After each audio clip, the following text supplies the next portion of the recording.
Selamat selamat Sumpah Pemuda. Ini Hari Pemuda ya, pemuda-pemudi. Terus bertanah air, satu bertanah air Indonesia, berbahasa satu bahasa Indonesia, berbangsa satu bangsa Indonesia. Untung ya waktu itu ngucapnya berbahasa satu bahasa Indonesia ya. Coba kalau waktu itu bilangnya bahasa satu berbahasa satu bahasa Jawa, itu gimana kira? Nanti Najla nggak bisa, Pak. Ya mau tidak mau harus bisa ya. Maco. Iya. Jadi kalau waktu itu padahal kan jumlah orang Jawa lebih banyak daripada jumlah yang lain kan? Iya kan? Iya, Pak. Iya. Kenapa ya waktu itu nggak ada usulan berbahasa satu bahasa Jawa gitu ya? Ayo, oh Sumatera masih minoritas loh. Ya, bahasa Nusantara itu bahasa Indonesia kan. Sumatera orang Melayu itu baru minoritas loh. Bahasa Jawa udah sampai di mana-mana. Tapi untung ya pakai bahasa satu bahasa Indonesia. Kalau enggak nih kuliah kita nih pakai bahasa Kromo Inggil ya. Gimana? Bisa enggak? Saya pakai bahasa Kromo Inggil ya. Nggak paham, Pak, nanti, Pak. Ini yang luar Jawa ini apa ini? Enggak bisa bahasa Jawa. Ya. Ayo mana Mim? Demak, Pak. Oh, Demak ya bahasa Jawa bisa. Siapa yang luar Jawa? Yang nggak bisa bahasa Jawa?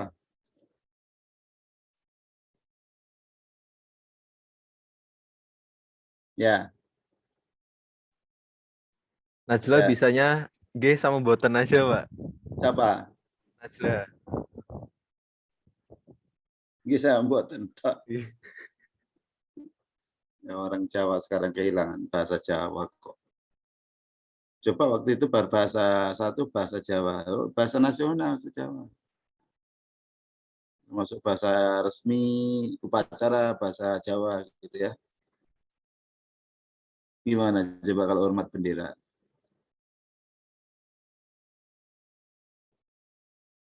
Indonesia Raya pakai bahasa Jawa, Pak. Oh iya, gimana kira-kira? Susah ya. Ini bersyukur itu. Dulu luar biasa visioner itu orang pemuda 28 itu visioner. Jadi ke depan mau apa itu ternyata bahasa Indonesia bahasa yang paling strategis, bahasa yang memang paling baik untuk bahasa ilmiah, bahasa kuliah ini ya bahasa Nusantara, bahasa Indonesia itu sangat terbuka untuk mengambil atau mengadopsi atau transfer ya bahasa lain, ya, termasuk bahasa Arab tuh ya. Jadi kalau kita hitung-hitung sekarang ini ternyata bahasa Arab itu 40% loh, hampir 40% loh dari bahasa Indonesia kita. Nah coba dihitung aja lah Pancasila itu dari Arabnya berapa kata yang kalimat-kalimat penting. Dihitung coba yang bahasa Arab. Kalau anti Arab nanti Pancasila gimana coba? Salatah. Megawati anti Arab, dikembangkan anti Arab itu loh orang-orang ini. Arab dihina-hina, Islam sama dengan kadrun itu loh. Nah, coba kalau ngambek semua sekarang bahasa Indonesia di bahasa Pancasila dirubah itu, dihilangkan dari Arabnya. Berapa? Satu, ya ketuhanan yang Maha Esa nggak ada ya. Yang kedua, kemanusiaan, nusia, bahasa Arab. Nusia. Kemanusiaan yang adil bahasa Arab. Ada bahasa Arab, 3 kan, kata pentingnya. 3, persatuan Indonesia, udahlah nggak ada. Sila 1 dan 3 nggak ada. 4 sekarang. 4. Ya, kerakyatan rakyat bahasa Arab. Yang dipimpin oleh hikmah bahasa Arab. Ya, kebijaksanaan dah bahasa Indonesia. Yaminul hikmah dalam permusyawaratan, musyawarah. Berapa tadi? 5. Manusia yang adil dan beradab. 3. Kerakyatan yang diberi hikmah dalam permusyawaratan perwakilan. Wakil 7, sudah 7. Lagi keadilan 8. Ya, bagi seluruh rakyat lagi, rakyat 9. 9 loh. Jadi kata yang bukan kata sambung ada berapa di situ? Hitung-hitung ada lebih dari 40% loh. Bahasa Arab loh. Oh ya. Jadi saya lihat ini subhanallah ini ya, pemuda-pemuda ya yang mendeklarasikan Sumpah Pemuda itu ya mengambil keputusannya sangat tepat untuk masa depan Indonesia dengan mengambil berbahasa itu bahasa Indo. Coba Mas, misalnya Anda untuk demokrasi itu ya, bahasa Jawa bisa nggak untuk sarana komunikasi demokrasi yang memberikan aspirasi gitu loh. Misalnya Anda mau menyampaikan aspirasi dalam bentuk orasi atau petisi atau menghadap pimpinan gitu ya, yang mengeluarkan statement pernyataan begitu. Aku bahasa Jawa. Gimana kira-kira? Demo dengan adab Jawa, bahasa Jawa. Jadi kalau Anda menghadap direktur nggak boleh pakai bahasa kromo saja, kromo inggil harus. Demo ke direktur, baru mau masuk harus menundukkan kepala dulu, menundukkan sampai badannya, menunduk itu nun sewu Pak Direktur.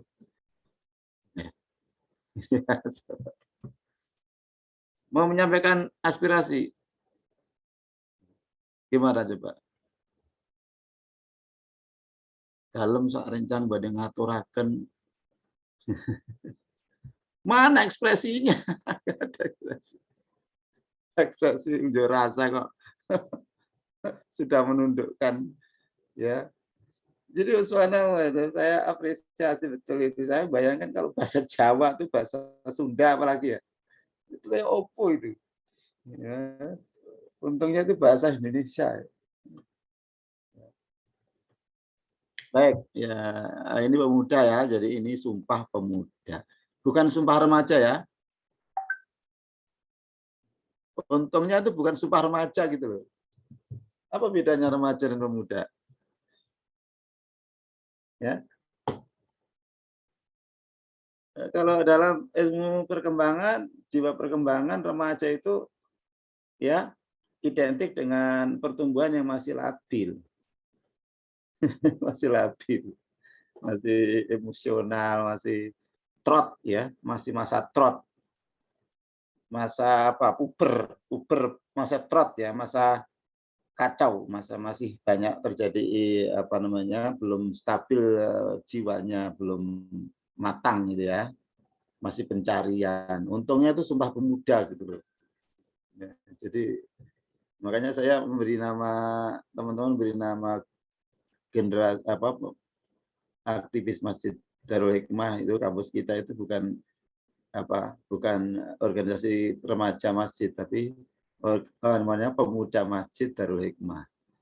Gema itu yang kenal itu ya, namanya sudah mas pakainya pemuda. Nah, pemuda ini sudah dalam ukuran apa UNICEF ya atau UNESCO yang sekarang ini itu pemuda itu sudah di umur antara berapa 18 sampai 50-an tahun. Pemuda. Jadi saya masih pemuda ya. Sudah enggak, sudah 56. Ya, tapi siapapun bahkan tidak membatasi umur, siapapun yang memiliki produktivitas ya, memiliki semangat yang idealisme depan itu disebut masih pemuda.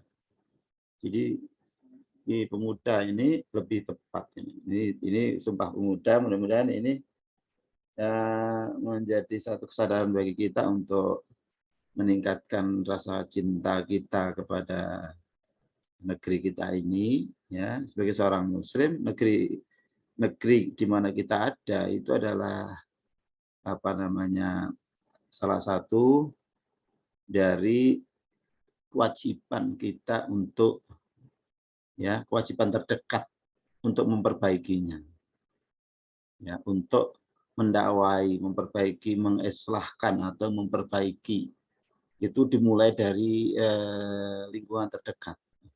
Dalam konteks negara, ya, negara kita ini adalah objek terdekat bagi tanggung jawab kecendekiaan kita, tanggung jawab kita sebagai Muslim untuk memperbaiki baik dari segi nilai-nilainya maupun segi-segi kemanfaatan sosial, ya. Jadi saya kira itu. Jadi kalau kita tidak melihat Indonesia sebagai apa namanya tanggung jawab terdekat, ini jadi gimana? Kecuali Indonesia ini sudah tidak bisa lagi melindungi, memberi tempat bagi keimanan kita untuk dijalankan. Ini masih lumayan, masih bisa kita bernafas dengan Islam kita, walaupun makin sempit, ya, makin sempit. Baik,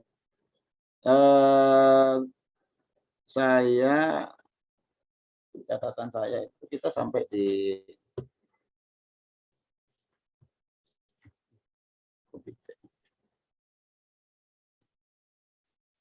kita 56 ini BTA, ya, BTA. Mohon izin Pak. Ya.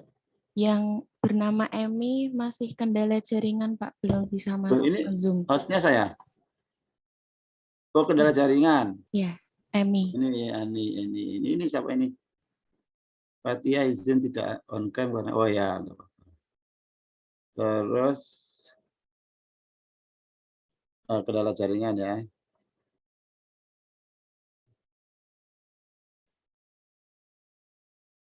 Ya, itu salah satu konsekuensi logis, ya. Nggak mungkin tidak ada kendala jaringan. Saya kira itu alasan yang bisa dimaklumi.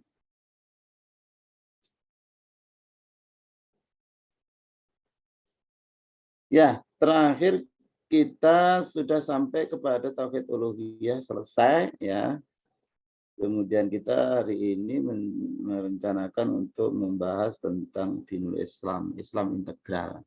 Tapi saya kasih kata kunci dulu, ya, kalimat-kalimat penting dalam hal masalah tauhid, ya, tauhid, ya. Jadi keesaan Tuhan yang dijelaskan di dalam, yang harus dipenuhi seorang Muslim di dalam tuntunan syariat, ya.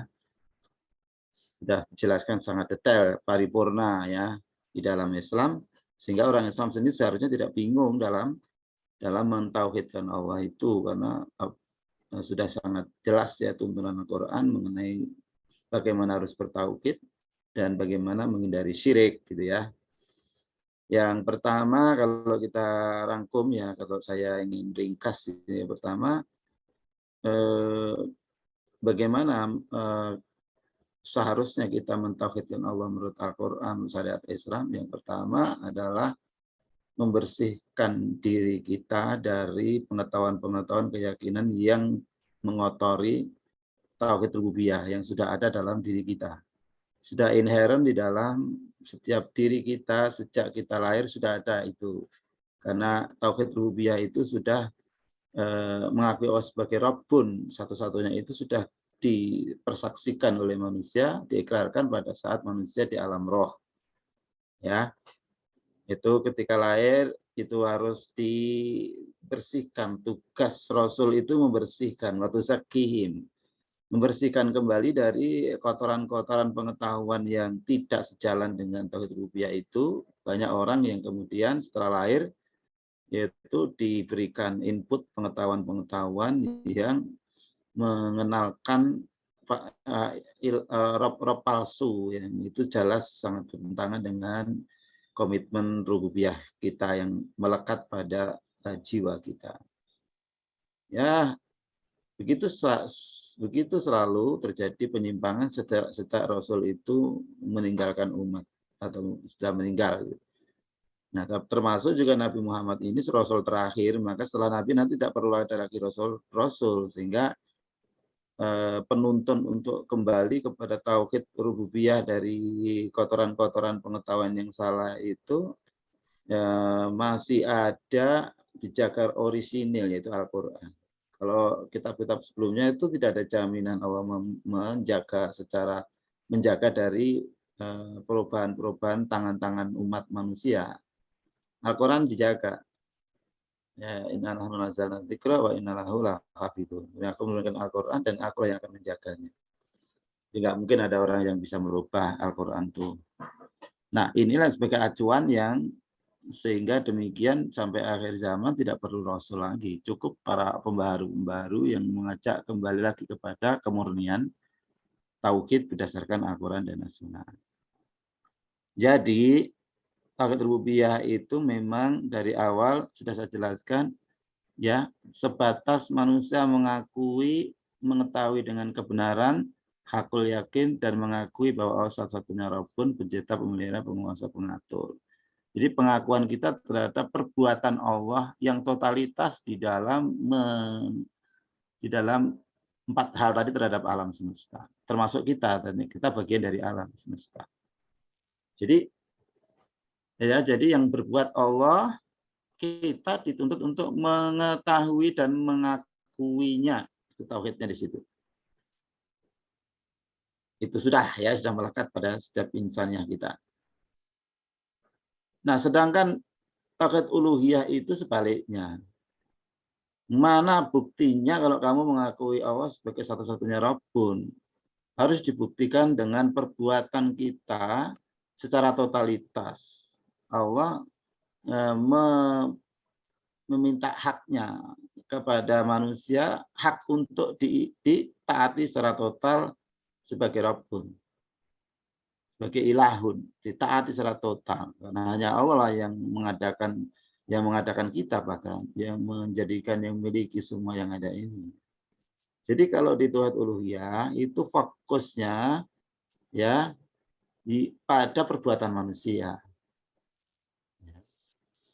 Jadi pembuktian pengakuan Allah sebagai Rabbun secara penuh, ya kita menjadikan seluruh hidup kita ini hanya untuk mengabdi kepada Allah. Seluruh, tidak hanya ritualnya saja. Dan Islam memberikan tuntunan untuk mengabdi dalam semua urusan, tidak hanya dalam urusan ritual. Dalam hal urusan politik ya harus mengabdi kepada Allah. Dalam urusan ekonomi ya harus mengabdi kepada Allah. Jadi ekonomi yang robbanian, ekonomi yang sesuai dengan ajaran Allah. Itu ibadah dalam ekonomi. Ibadah dalam politik ya politik harus dalam rangka untuk menjalankan hukum-hukum Allah gitu kan. Jangan justru untuk menandingi hukum Allah dan menggusur hukum Allah, menghalangi hukum Allah. Itu tauhid dalam hal kekuasaan. Membuktikan ketaatan kepada Allah. Dan Rasulullah mencontohkan itu. Rasulullah tidak hanya mencontohkan totalitas ibadah ritual untuk mengabdi kepada Allah, tapi Rasul totalitas di dalam seluruh kehidupan untuk mengabdi atau beribadah pada Allah. Ya, Rasul juga menegakkan sistem negara, konstitusi, ya, yang berdasarkan Al-Quran. Dan itu diikuti oleh para sahabat-sahabat, ya, gitu ya. Jadi uluhiyah ini menuntut kita membuktikan pengabdian kita sebagai bukti pengakuan Allah sebagai Rabbun. Seperti Anda mengakui Direktur Polines itu adalah benar dan Anda akui, maka bukti pengakuanmu itu harus ditunjukkan dengan kesediaan Anda untuk mengikuti semua aturan yang ditetapkan oleh Direktur. Gitu loh. Jadi tidak aneh kalau kamu ngakui Direktur Pak Toto, Profesor Toto sebagai direkturmu, tapi kamu nggak mau menindaklanjuti dengan mengikuti semua peraturan yang ditetapkan oleh direktur untuk selama Anda kuliah. Nah, itu sama saja Anda tidak mengakui direktur. Ya. Sama aja Anda mengakui Allah sebagai Rabbun kalau Anda tidak mau mentaati hanya pada Allah gitu. Jadi bedanya ya kita harus totalitas melakukan suatu perbuatan yang sesuai dengan aturan Allah sehingga Allah mengakui amalan kita ini sebagai ibadah yang nantinya disebut menjadi amal soleh yang akan mendapatkan imbalan menyelamatkan kita di akhirat. Ya, Allah yang mengakui, Allah akan mengakui dengan syarat-syarat yang telah ditetapkan melalui Rasul. Kalau nggak mau ya nggak diakui. Kalau nggak diakui Anda nggak punya bekal di akhirat. Nggak punya hak untuk mendapatkan hasil ijazahmu itu. Ijazah apa namanya? Jaza balasan dari Allah. Oke. Kalau asma wa sifat itu sifatnya adalah bagaimana kita semestinya sopan kepada Allah. Berakhlak kepada Allah dengan akhlak yang Allah sukai. Ya, menyebut Allah dengan sebutan yang Allah sukai. Mensifati Allah dengan sifat yang sesuai dengan kedudukannya sebagai Rabbul Alamin dan ilahin nas ya. Ilahnya manusia dan seluruh alam bahkan. Ilahnya manusia dan seluruh ciptaan yang lain. Ya. Ya, Al-Quran Allah sudah memberikan tuntunan. Sebutlah aku dengan nama-nama yang aku suka. Walillahi kata Rasulullah, walillahi tis'un wa tis'aina isman au mi'atun ila wahidan isman. Allah tuh punya 99 nama atau 100 kecuali 1, berarti 99 ya. Pada'u biha, maka serulah Allah berdoalah kepada Allah dengan menyebut-nyebut nama itu. Jangan kau ikuti orang-orang yang mulkhidun, orang-orang yang telah menyimpang dari fitrahnya, dari keimanan tauhid. Ya sudah salahnya kalau Anda mengakui direktur sebagai direktur lalu Anda mentaati aturan direktur, ya Anda nyebutnya direktur ya pakai sebutan yang sesuai dengan kedudukannya yang mulia, yang dihormati. Ya panggillah Pak Direktur atau panggillah Prof atau panggillah sebutan yang sopan. Jangan mentang-mentang kampus itu adalah kesederajatan, ya tidak ada egaliter. Kamu ketemu direktur nyebutnya hanya tok. Itu namanya. Nah, seperti bagaimana sudah selayaknya memberikan asma atau menyebut nama Allah dengan sebutan-sebutan yang mulia. Diikuti dengan upaya untuk mengamalkan satu amalia yang sejalan dengan isi nama Allah itu. Kalau kita nyebut Allah Ar-Rahman, ya kita berupaya untuk menjadi orang yang suka mengasihi. Ar-Rahim. Ya kita berupaya untuk berakhlak dengan akhlak rahim, suka menyayangi. Ar-Razak, suka memberi makan, memberi rezeki yang lain dan seterusnya ya. Al-Alim, kita suka belajar mengajar. Gitu. Ini 3 tauhid. Rububiyah, uluhiyah, asma wa sifat. Baik. Selanjutnya ada satu hal yang menjadi kata kunci dari subbab pada bab ini adalah bahwa tauhid merupakan inti dari seluruh aspek kehidupan. Itu yang nanti penjabarannya saya kira perlu dibaca. Yang kedua, bahwa setiap rasul itu merupakan rasul-rasul yang Allah utus ke dunia ini. Ya, yang 25 itu yang tersebut dalam Al-Quran 25, tapi yang enggak tersebut kan ada berapa? Ada lebih dari 125. 25, kemudian nah, mereka ini semuanya itu berada pada satu visi dan misi yang sama. Ya, yakni sama-sama punya tugas untuk menegakkan tauhid, baik rububiyah, uluhiyah, asma wa sifat. Ya. Sama Rasul-Rasul itu. La nufariqu baina ahadin minhum wa nahnu lahu muslimun. Ada orang-orang Yahudi yang mencoba mengaburkan masalah ini. Dia berkata kepada orang-orang Madinah waktu itu sama Nabi menjelaskan tentang tauhid ini. Mereka mengatakan, qalu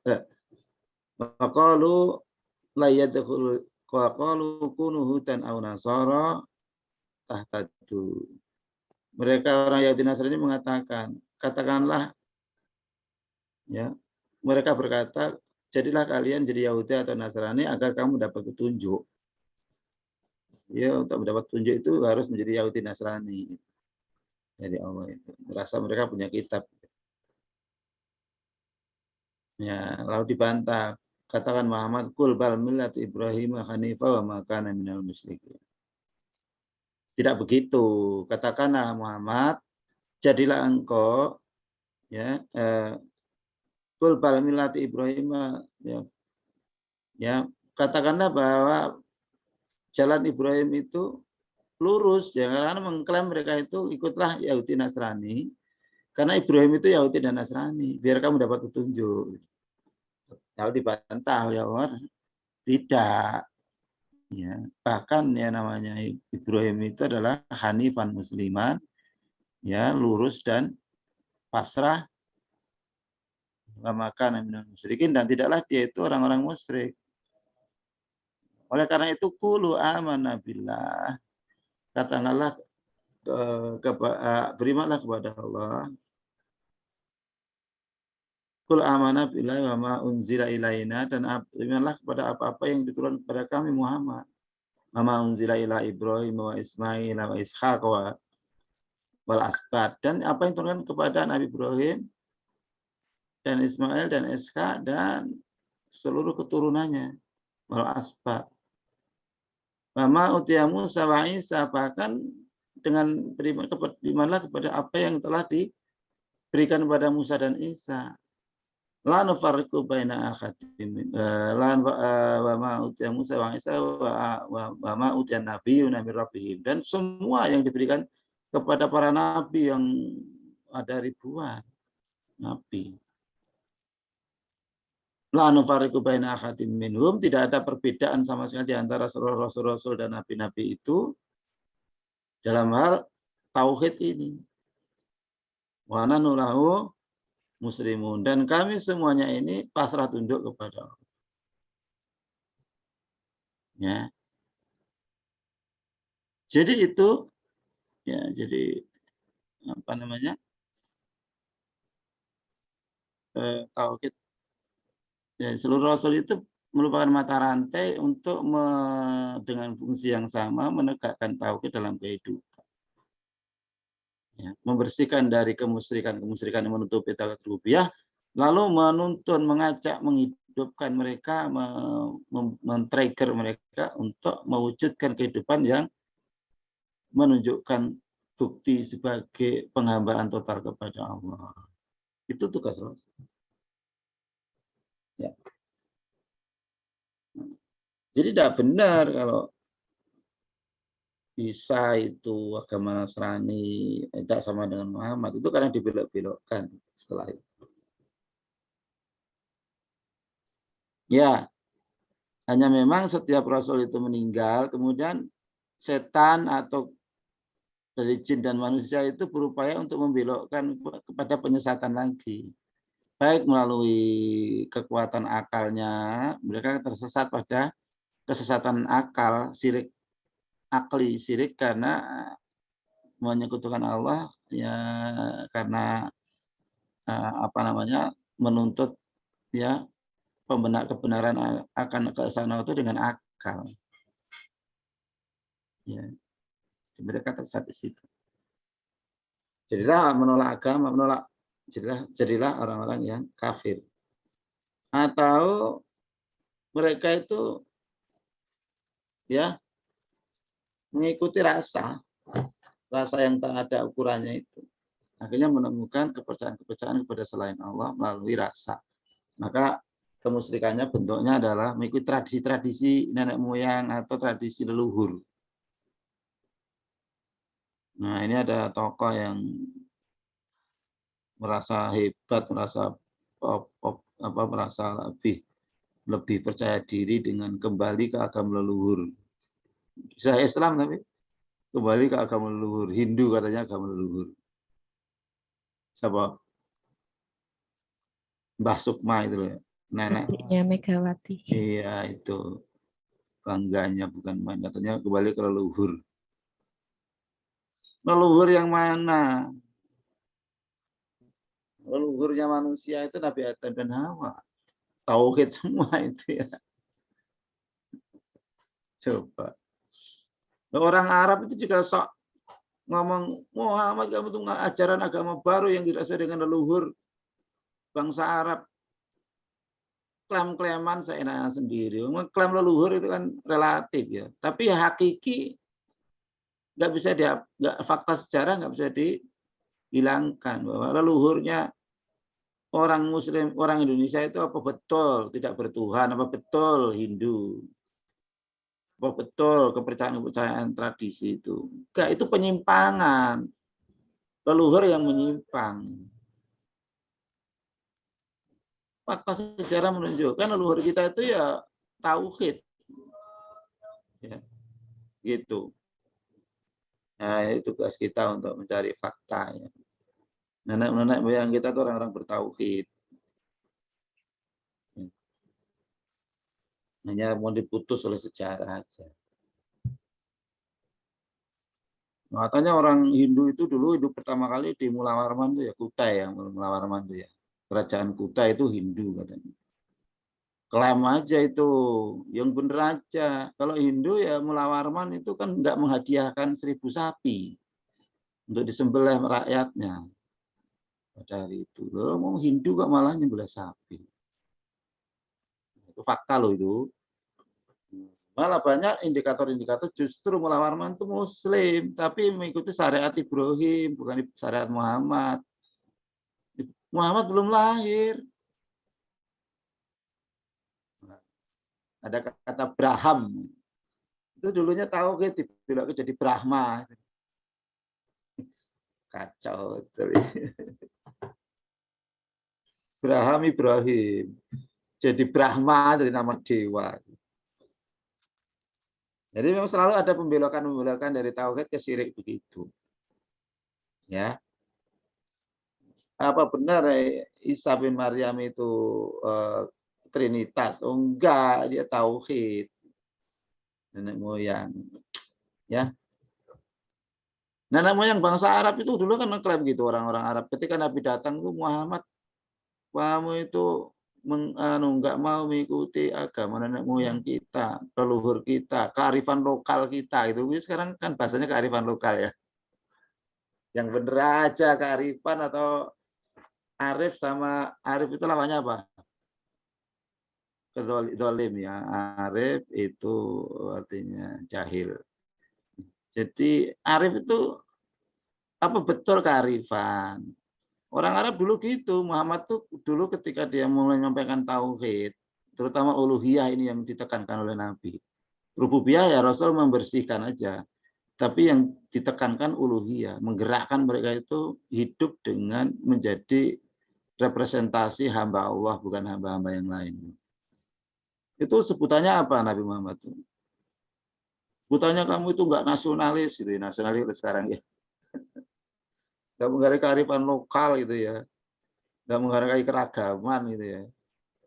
Ya, makanya Muhammad sebutannya dulu apa? Padahal Muhammad itu orang yang punya darah asli Quraisy itu loh.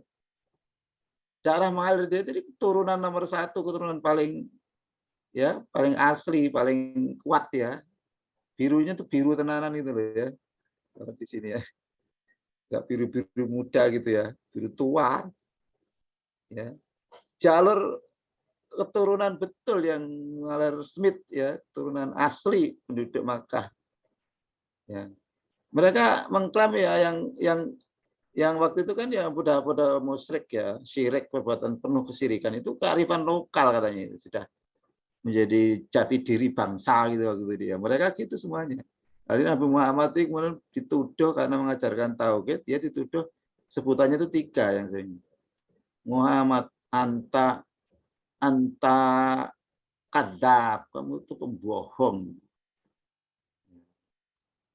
Anta majnun, kamu itu gila itu. Coba dengan mengajarkan tauhid sebutannya gila. Yang ketiga itu berkaitan dengan kearifan lokal. Anta sobek. Sobek itu artinya sobek. Sobiin. Sobek. Bahasa Jawa bukan bahasa Jawa ya, bukan bahasa Indonesia ya, sobek bahasa Jawa ya robek. Atau sobion. Sobion itu orang yang terusir yang keluar dari suku. Kamu itu ya terlaknat dari suku. Sobek dikeluarkan dari suku. Tradisi. Yang mengingkari tradisi. Sobiun, sobek. Itu tuduhan pada Muhammad. Begitu. Ya. Dengan mengajarkan tauhid itu tuduhannya begitu. Nah di kita itu juga kalau Islam sekarang dikembangkan. Islam di Indonesia itu harus menghargai kearifan lokal. Nah, kearifan lokal itu apa? Tradisi nenek moyang, ya Hindu, Buddha, tradisi itu ya dianggap itu yang lebih dominan harus ditaati oleh Islam. Islam harus menyesuaikan dengan kearifan lokal. Enak saja. Apakah Rasulullah waktu itu menyesuaikan kearifan yang diklaim kearifan lokal di Mekah? Enggak. Apa Rasul kemudian berakhir dengan Rasul kemudian menyesuaikan dengan kearifan lokal? Atau yang katanya kearifan lokal justru mengikuti menyesuaikan dengan Nabi? Yang mana? Nabi menyesuaikan kearifan lokal atau yang katanya kearifan lokal yang menolak Nabi akhirnya mengikuti Nabi? Yang kedua ya.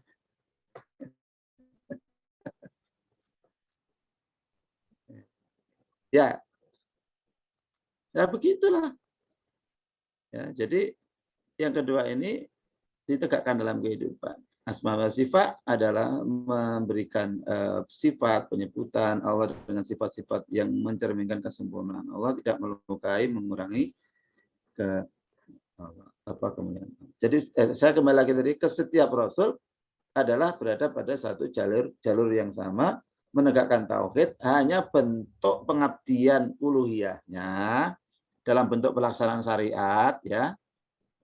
Jadi pelaksanaan syariat itu adalah apa namanya implementasi dari tauhid uluhiyah, atau maka disebut tauhid uluhiyah nama lainnya adalah tauhid ibadah, ta'abudi. Menyatukan penghambaan, mengutuhkan penghambaan. Udkhulu fi silmi kafah gitu ya. Setelah Islam dalam keseluruhannya. Ya. Ya, itu ya. Jadi seluruhnya itu berada pada satu jalur. Hanya memang disesuaikan dengan keadaan dan kemampuan masyarakat umatnya. Ya, maka syariatnya bisa beda-beda tapi tauhidnya sama. Ya, karena tergantung dari situasi kondisi umatnya. Ya, umat Nabi Musa beda dengan umat Muhammad. Nabi Musa itu fisiknya kuat-kuat. Ya, syariatnya beda. Apalagi umatnya Nabi Musa itu mantan budak gitu ya. Diperbudak oleh Fir'aun berabad-abad itu. Nah, Indonesia juga ya. Ternyata kita ini juga mantan budak. Maka syariatnya Nabi Musa itu kayak masih ngatur kayak penjajah itu loh, pakai cambuk gitu loh. Ten Commandment itu perintahnya itu keras itu. Jangan ini, jangan menyekutukan Allah, jangan berbuat cabul dan sebagainya itu ya. Itu pakainya jangan gitu. Karena memang umat Nabi Musa itu umat sekian lama itu diperintah dengan cambuk oleh Fir'aun.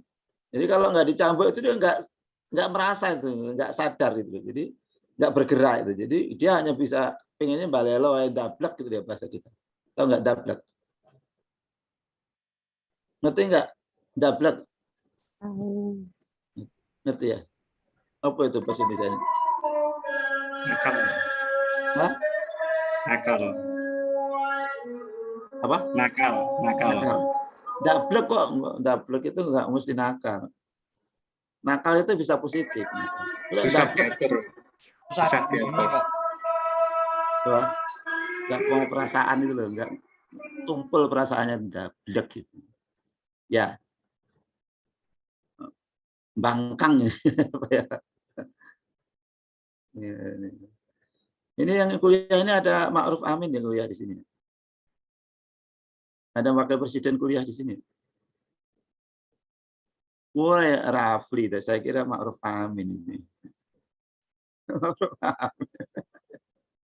Kaget saya. Wah, ada yang ikut kuliah saya itu Ma'ruf Amin. Cakep tuh ya. Cocok tuh jadi. Amin, Pak, amin. Ya, jadi replikasinya Ma'ruf Amin cocok tuh ya.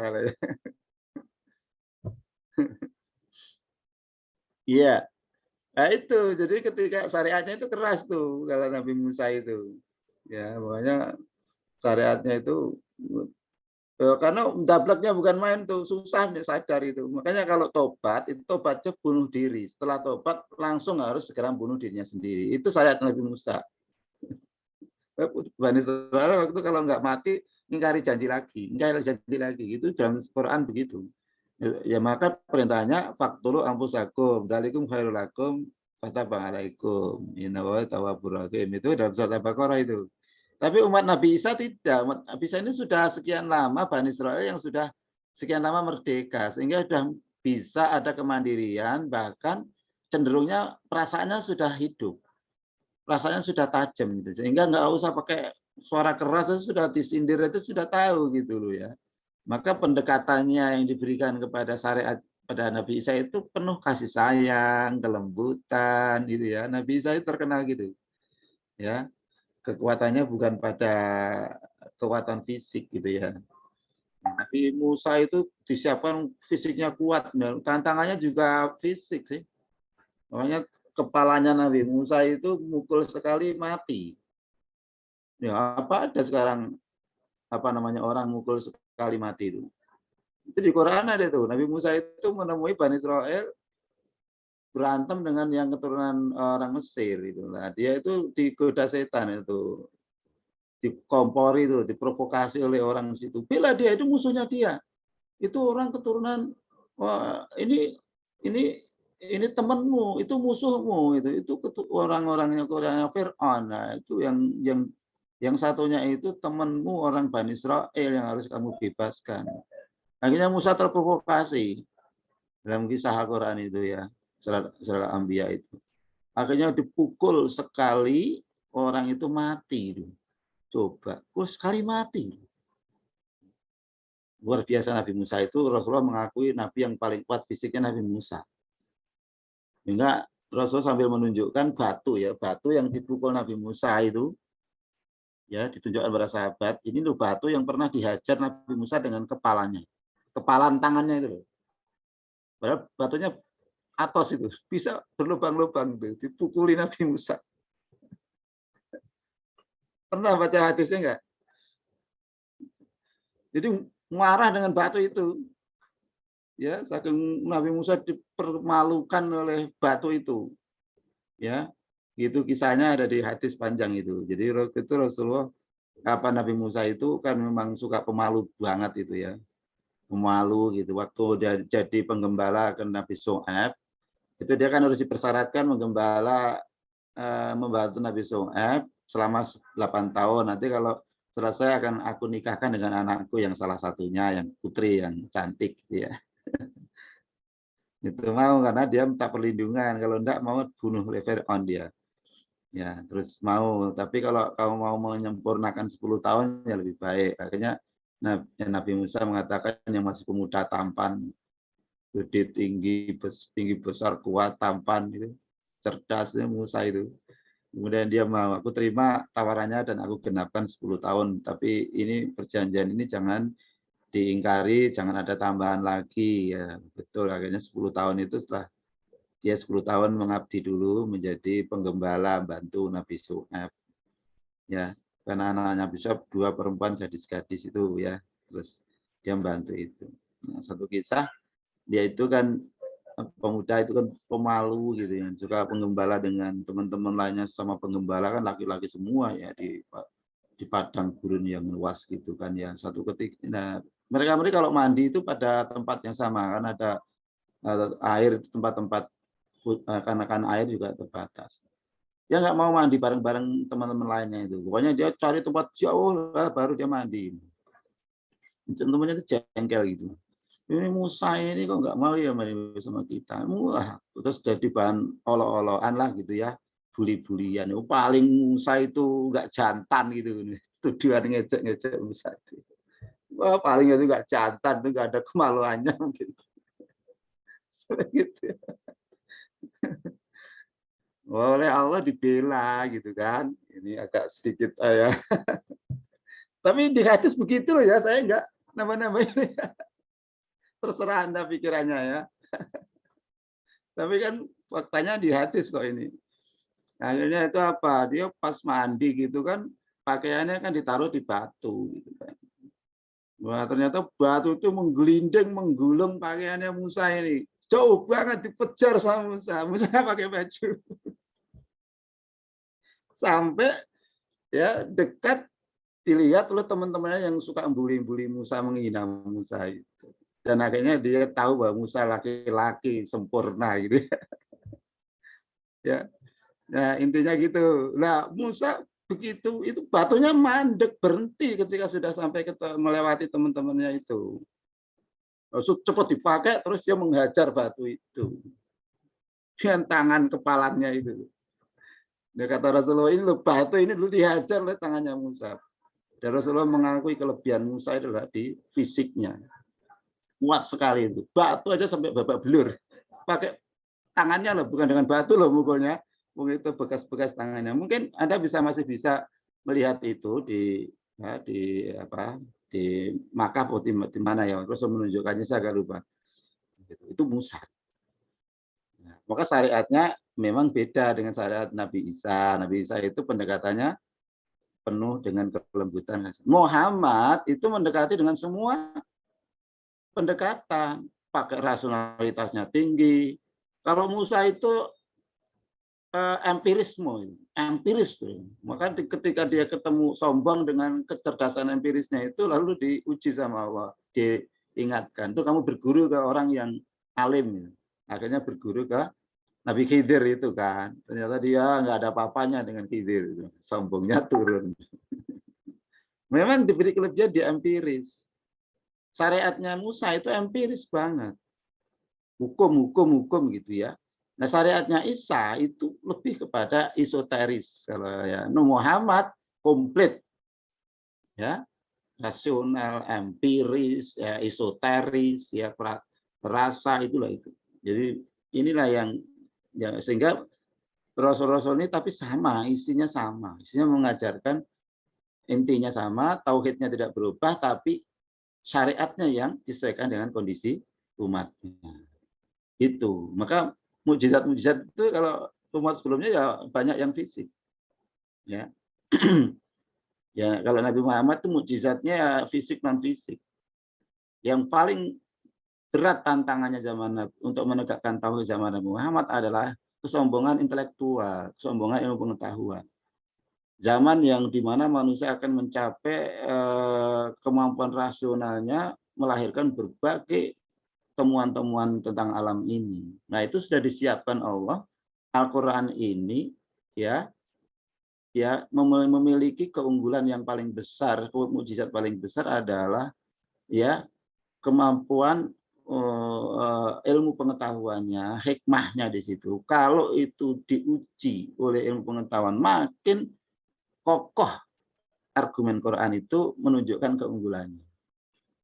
Ini sampai nanti makin sombong orang itu mengandalkan otaknya, lalu nantang Quran, makin cepat dia dapat hidayah.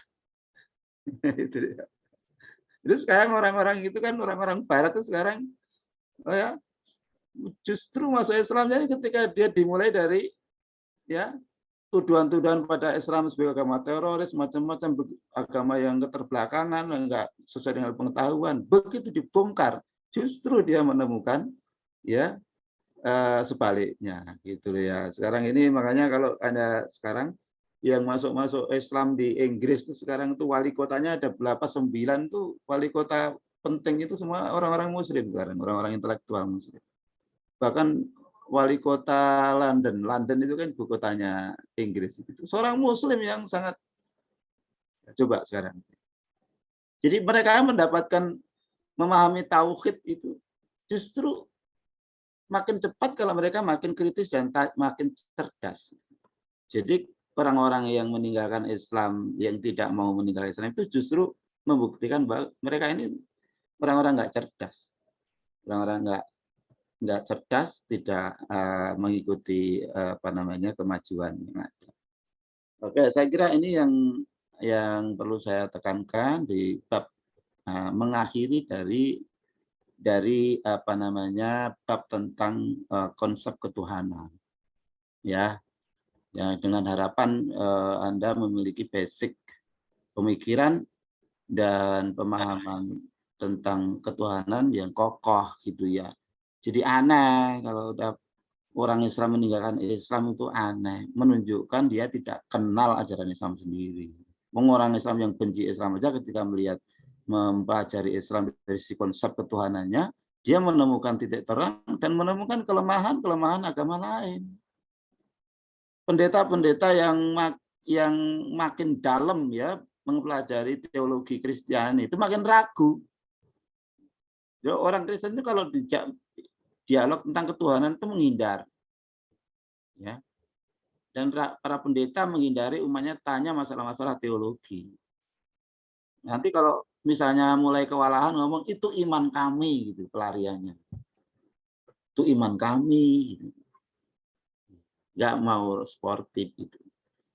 Jadi begitu. Jadi ini ukurannya tauhid. Makanya Rasulullah itu menyiapkan dulu basic para pelaku peradaban dunia, pelaku penyangga peradaban dunia nanti disiapkan orang-orang yang memiliki kekuatan tauhid dan rata-rata orang-orang cerdas ini yang terjaring jadi pilar-pilar kekuatan Islam awal itu orang-orang cerdas. Orang-orang cerdas. Jadi makanya kalau orang nggak mau menerima tauhid itu sebutannya kan jahil kan, jahiliyah atau zaman bodoh. Nah, bodoh itu bukan berarti orang Arab tuh nggak cerdas otaknya, enggak, tapi dia tidak bisa berpikir ilmiah, berpikir yang konsisten, berpikir yang integral gitu ya tentang segala sesuatu. Dia mengingkari akal sehatnya itu. Jadi mau disebut zaman jahiliyah. Jadi takwa, tauhid identik dengan cerdas. Ya.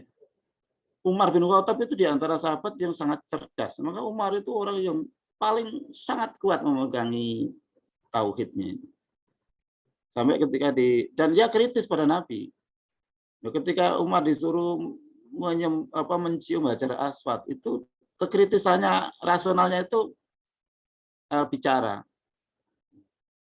Apa rasulnya saya harus mencium batu hitam? Kalau bukan karena perintah Rasulullah, saya nggak sudi mencium kamu gitu. Artinya tauhidnya sampai segitunya. Nah, itu loh. Jadi batu yang semuanya ada di Allah, kok saya suruh mencium batu gitu loh. Kritisnya Umar itu, tapi karena ini perintah Rasulullah, maka saya sami'na wa ata'na. Gitu. Karena perintah Allah itu. Tapi rasulnya apa? Ya, jadi masih bertanya. Oke, ini saya kira tauhid. Mungkin ada yang bertanya sedikit, silakan bertanya. Jadi kita belum jadi masuk ke Islam integral, Islam yang bangunan di atas tauhid itu nanti dinul Islam. Ada yang mau tanya? 1, 2? Oke. Saya tunggu. Kalau nggak ada tanya itu rasanya bukan ilmiah. Silakan. Kalau Taliban itu termasuk ajaran Islamnya bagaimana ya Pak? Kalau kan dipandang sama negara lain tuh kayak keras. gitu Pak. Ya, oke, itu kegelisahan anak-anak milenial. Enggak anak milenial, semua orang itu mau dibikin ngeri dengan Taliban ya. Mari kita lihat secara ideologis. Ya, itu traumatiknya Barat terhadap kekuatan Islam ideologis yang ditegakkan dengan tauhid. Jadi tauhid kalau ditegakkan itu akan melahirkan orang-orang yang betul-betul merdeka, tidak takut pada siapapun. Lam yahsya illallah. Karena tauhid ini fungsinya salah satunya adalah tahrirun nas min ibadatil ibad ila ibadatillah. Membebaskan manusia dari penghambaan diri kepada sesama hamba kepada hanya menghambakan diri kepada Allah.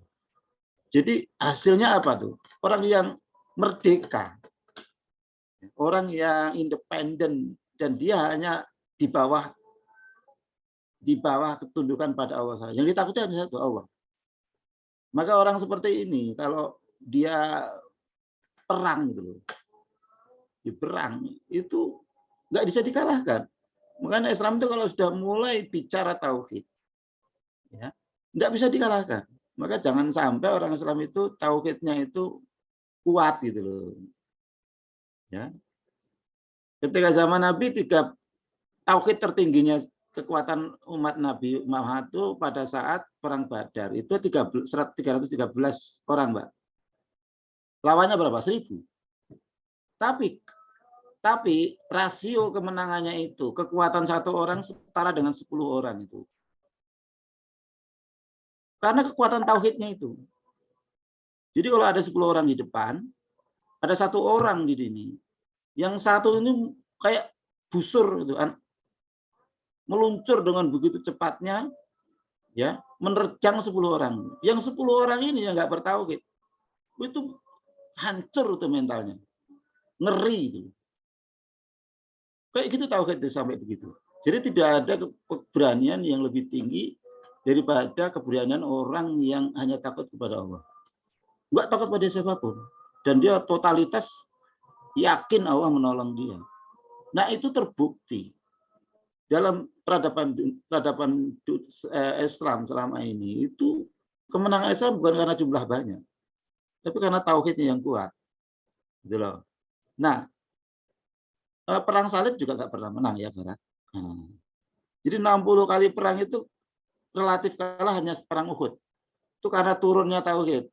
Dia kemudian mencari harta, mencari rampasan perang, tidak mentaati Allah dan Rasulnya. Itu akhirnya mentalnya ya down dan akhirnya lengah, kalah. Akhirnya diturunkan, awalnya 1:10 jadi 1:2. Oleh Allah turunkan karena al-ana khafatallah, karena tauhid itu menurun. Nah itu dibuktikan. Jadi Barat itu pernah dipermalukan oleh 2 negara yang dua-duanya digerakkan dengan jihad, ya, yaitu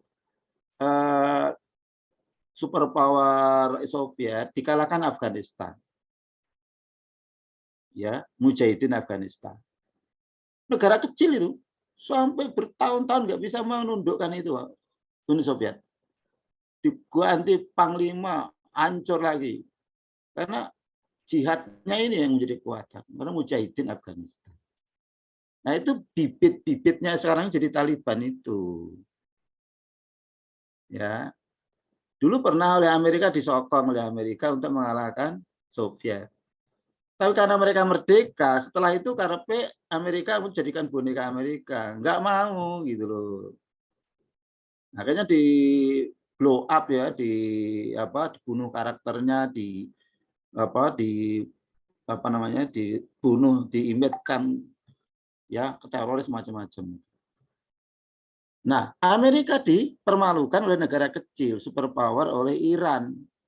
Iran waktu itu lepas dari Syiahnya, itu digerakkan oleh semangat jihad yang dipelopori oleh Ayatollah Khomeini dan Bani Sadr itu pasukannya. Didukung oleh para intelektual Iran waktu itu. Dia punya presiden boneka Amerika namanya Shah Pahlavi. Shah Pahlavi ini disokong Amerika, bahkan pasukannya dilatih oleh Amerika menjadi pasukan terkuat di dunia itu. Paling ganas itu namanya Shafak. Tapi akhirnya apa? Amerika itu nggak bisa mengalahkan itu. Bahkan akhirnya Shafak itu lari ke Amerika, jadi bonekanya Amerika itu. Pasukan-pasukan Shafak itu lari terbirit-birit, sembunyi-sembunyi di gua-gua, hancur semuanya itu. Akhirnya merdeka, terbentuklah Republik Islam Iran itu.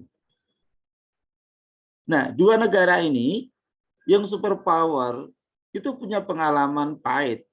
Maka kemudian ada seorang tokoh yang menyadarkan dua superpower ini. Ya, namanya John Naisbitt.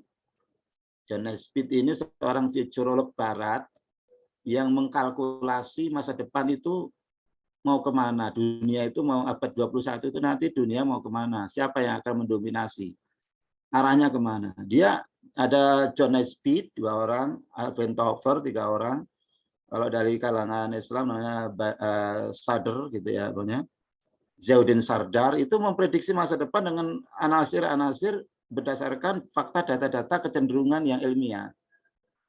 Nah, salah satu yang dijadi pertimbangan oleh John Naisbitt, Alvin Toffler, itu adalah dia mengatakan dunia nanti akan menjadi tren dunia akan menuju kepada abad agama. Dan agama itu syaratnya ada 3. Agama yang punya kekuatan mengendalikan intelektual dunia nanti, atau dunia akan ke sana, itu adalah agama yang punya kekuatan daya intelektual, daya dukung sejalan dengan pengetahuan. Yang kedua itu ada kekuatan, ada 3 unsur ya waktu itu ya.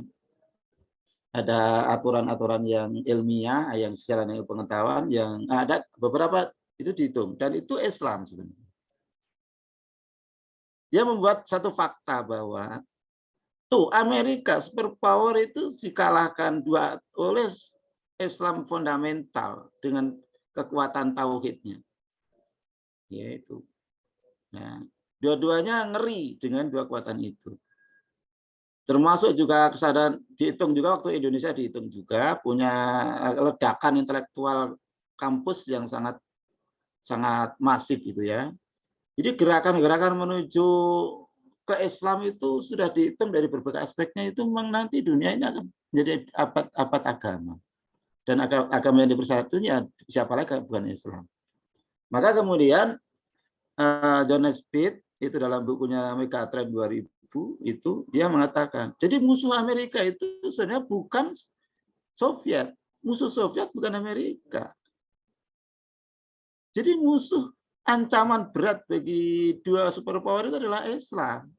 Islam yang memiliki background karakteristik seperti Iran atau Afghanistan.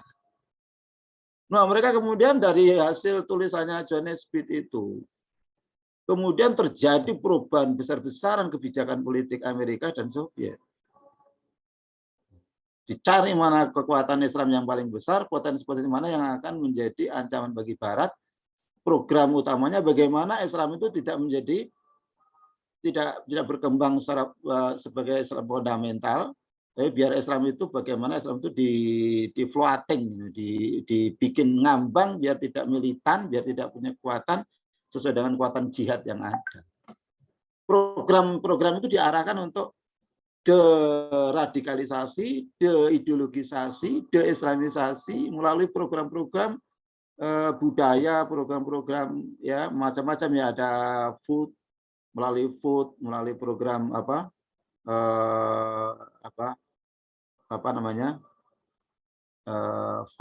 food, apalagi itu